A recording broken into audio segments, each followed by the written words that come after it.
নমস্কার বন্ধুরা, শর্মিলাস kitchen and মোড়ে আজকের রেসিপি নবরত্ন খিচুড়ি। যার জন্য এখানে মুগ ডাল আমি শুকনো কড়াইতে ভেজে নিয়ে বেশ ভালো করে একটুখানি লালচে ভাব আসা পর্যন্ত ভেজে নিয়ে সেটাকে আমি জল দিয়ে এক দুবার মতো ধুয়ে শুকিয়ে নিয়েছি।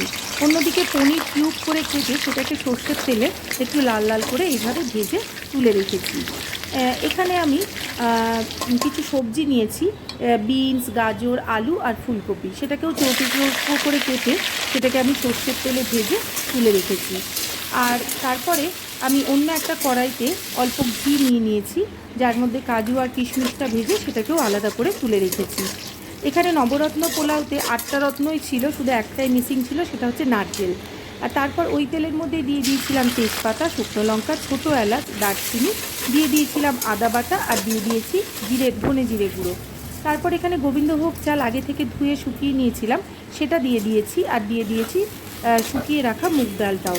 সেই সমস্তটা দিয়ে ভালো করে ঘিয়ের সাথে মিশিয়ে নিয়ে এর মধ্যে দিয়ে দিয়েছি ভেজে রাখা সমস্ত সবজিগুলো আর দিয়ে দিয়েছি হলুদ। এরপরে সেটাকেও ভালো করে নেড়ে চেড়ে নিয়ে এর মধ্যে আমি দিয়ে দিয়েছি শুকনো লঙ্কার গুঁড়ো।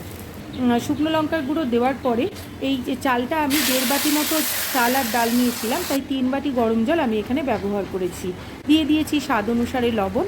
এখানে যে মটরশুঁটিটা ব্যবহার করেছি সেটা কিন্তু ফ্রোজেন, কারণ এখন মটরশুঁটি পাওয়া ভীষণ চাপের। যাই হোক, খিচুড়ি প্রায় একদম শেষের দিকে, তখন দিয়ে দিয়েছি স্বাদ অনুসারে চিনি আর দিয়ে দিয়েছি ভেজে রাখা পনির আর কাজু কিশমিশ, আর সব শেষে দিয়ে দিয়েছিলাম কাঁচা লঙ্কা। যেহেতু পুরো রান্নাটাই ঘিতে তৈরি হয়েছে তাই আলাদা করে ঘি আর ব্যবহার করিনি। দুর্দান্ত স্বাদের এই নিরামিষ পদ, যেটা আমি দিয়ে দিয়েছিলাম সাবুর পাঁপড় ভেজে নিয়েছিলাম, যার সাথে গরম গরম আমি পরিবেশন করেছিলাম। আপনারাও নিরামিষ দিনে এই রকম দুর্দান্ত স্বাদের নবরত্ন খিচুড়ি তৈরি করে দেখবেন। আশা করি সবার ভীষণ ভালো লাগবে। ভালো থাকবেন। নমস্কার।